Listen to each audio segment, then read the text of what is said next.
Hello, આજે હું વાત કરવાની છું વિડીયોમાં કે ફિયર ઓફ સક્સેસ. ઘણા માણસોને એવું હોય છે કે આમ બધું ઈચ્છતા હોય કે આ મળે તે મળે, પણ અંદર ખાને ઘણીવાર ડરતા પણ હોય. સો ઘણીવાર એવું આવે કે તમારે અંદર પૂછવાનું પોતાની જાતને કે મારી પાસે એટલો બધો પૈસો હોય તો હું એને કેવી રીતે હેન્ડલ કરી શકું. મને અંદર કોઈ એવી બીક છે કે બિલીવ છે કોઈ કે મારો આ પૈસો કોઈ લૂંટી જશે, કે હું ખોઈ નાખીશ કે ચોરાઈ જશે, કે એવી કાંઈ આપણી અંદરની ઓલી બિલીવ હોય તો શું થાય કે એ એક બ્લોક કરે છે પૈસાને ફ્લોને આવતા આપણી જીવનમાં.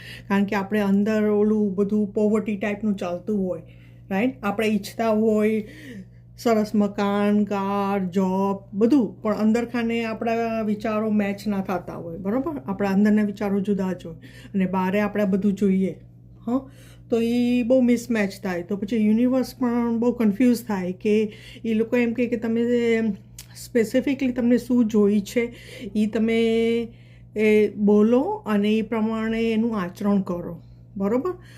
કારણ કે તમે અંદર કંઈક વિચારતા હોય અને બહારે કંઈ ચાહતા હોય અને એમાં જો મનમેળ ના હોય તો એ વસ્તુ આવે નહીં તમારી લાઈફમાં.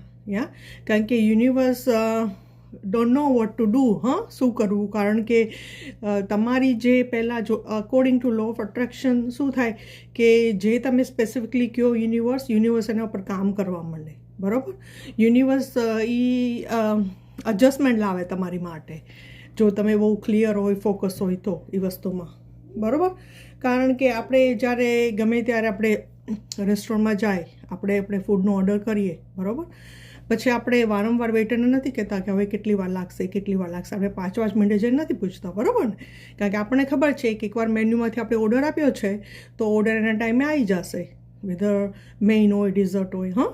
સો એવી રીતે તમે કેમ વિશ્વાસે બેસો છો ને વાતો કરો છો ને આનંદ લ્યો છો રેસ્ટોરન્ટનો, એવી જ રીતે આ યુનિવર્સનું એવું છે કે જ્યારે એને લાગશે કે આ ટાઈમ અત્યારે તમારી માટે બરાબર છે, આ બધું અત્યારે મેચ થાય છે, તો યુનિવર્સ એ આપવા તૈયાર જ હોય છે. કારણ કે યુનિવર્સ કોઈ દિવસ એ વસ્તુ છુપાવતું નથી જે તમે રિયલી ચાહતા હોય. કારણ કે જો તમારા થોટ્સ, બિહેવિયર, વાઇબ્રેશન બધી રીતે તમે મેચ થતા હો તો યુનિવર્સ જખ મારીને આપવું પડે છે, બરાબર.